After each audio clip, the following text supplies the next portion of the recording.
Andy is a Chelsea fan and was at the game yesterday. Morning, Andy. Morning, Andy. Good morning, boys. How are you? Listen, Yeah, we're good. fine, mate, but we're fine. But as a Chelsea supporter, how are you feeling this morning? Because, I mean, I only watched the highlights, but defensively, the last two games, Andy, Chelsea have been all over the place, have they not?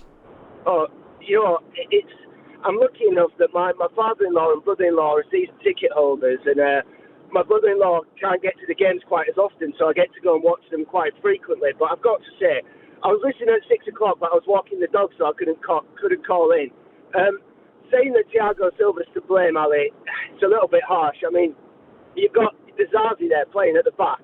You've got rid of Antonio Rudiger, who was an absolutely class player. I know that wasn't necessarily... It was to do with contractual problems and various different things, but they've got Zazi in.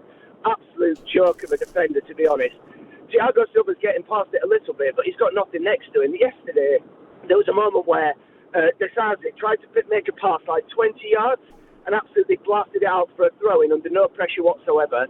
Gusto looks a great player, giving the ball away, and to be honest, you've got to look at the midfield, and Caicedo, for the amount of money that they paid for him, an absolute diabolical shambles. They didn't make any substitutions at half-time, mainly because I think Poch was like, you know what, I could probably take 4 players off here and it'd be embarrassing and break some of the young lads. But, excuse me, but Caicedo didn't deserve to be on the pitch. So, Andy, though, what do you want to happen? Do you know what? You've got to give Pochettino some time. You know, he's got a young squad. There's no point. You look at the fact that we're on to the third manager. You can't keep blaming the manager all the time. You've got to look at the players. And yes, there were times yesterday, at one point, Enzo was playing at centre-back and there was no structure to the play. But, you know, the lads at the moment, we've got to get behind the team because they are young boys and a lot of young players who need some support. And you can't just keep blaming the managers all the time. We've got to go, right, what's going on with the players? Where's their desire? Yesterday, unfortunately, too often, there were players just wandering around. You know, Raheem Sterling, he's a great player. On his day, he's been absolutely fantastic, started the season well. But yesterday, every time he got the ball, puts his foot on the ball, slows it down.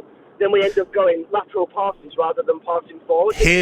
Andy, we hear your frustration, mate. Thanks for your Good call call, this morning. Andy. Good call. Look, joining us now is the Athletics Chelsea correspondent, Simon Johnson. Morning, Simon. Morning, Simon. Good morning, fellas. Simon, have you ever known it to be more toxic at Stamford Bridge than it was at the weekend? Oh yes, Jeff. This is Chelsea Football Club. This is what Chelsea is. It's when results go wrong, the manager ends up getting sacked, and the fans turn.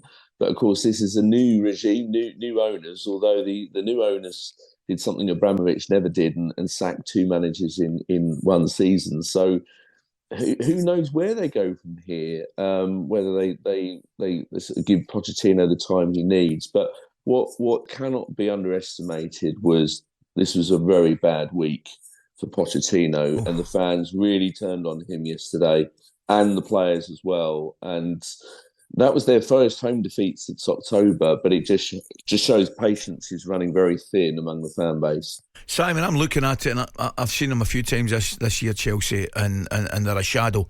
And there's not just one problem, mate, I don't think. I mean, they don't look strong at the back, all over the place at the back. 8 goals in 2 games. They still need a centre forward, I think, you know, and Cuckoo's come in and looked reasonable, right? But I mean, Simon, dear me, the 2 lads in the middle of the park for just about £250 million. Fernandes and Caicedo in particular. I mean, he actually looks lost. Which one? I know.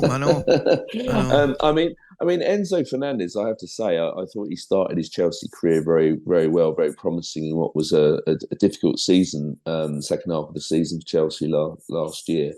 But there's no doubt the last few months he's started to really struggle, and there's been talk of an injury. He's obviously played a lot of football over the last couple of years, winning the World Cup with Argentina and so on. But something doesn't look right about him and his body language at the moment. He doesn't look the same sort of confident player that he was. As for Caicedo, the unfortunate thing about him yesterday was he actually produced his best moment in a Chelsea shirt with a sublime assist for Cole Palmer to put Chelsea in front. and then followed it up within a couple of minutes with a giving the ball away, something that he did against Nottingham Forest earlier in the season, losing the ball sort of too close to his own penalty area. But even then, Chelsea still had an opportunity to defend it a lot better than they did. And yes, it took a bad deflection, but it kind of summed up Chelsea sort of at the moment that they're making too many sloppy errors, and opponents don't fear them anymore. They're not a team to be afraid of.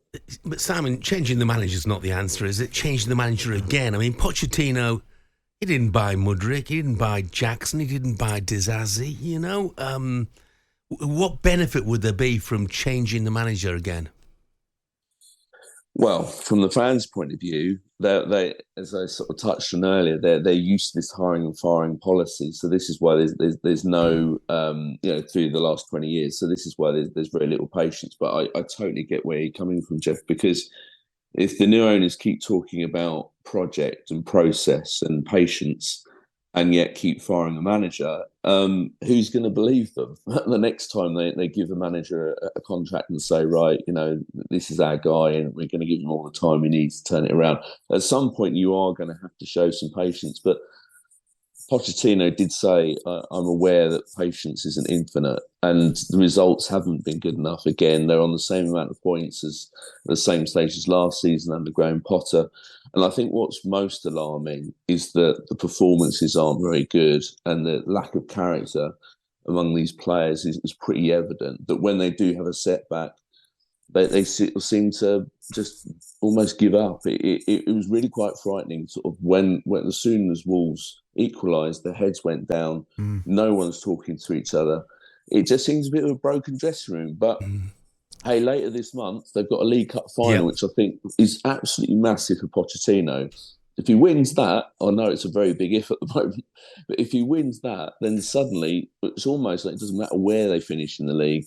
Winning a trophy is absolutely massive for this football club, just to sort of put it back on a bit of an even keel again. Yeah, February the 25th, big day. Thanks, Simon. Thanks, Simon. A good week. Pleasure, guys. talkSPORT Breakfast, waking you up Monday to Friday morning from 6 a.m.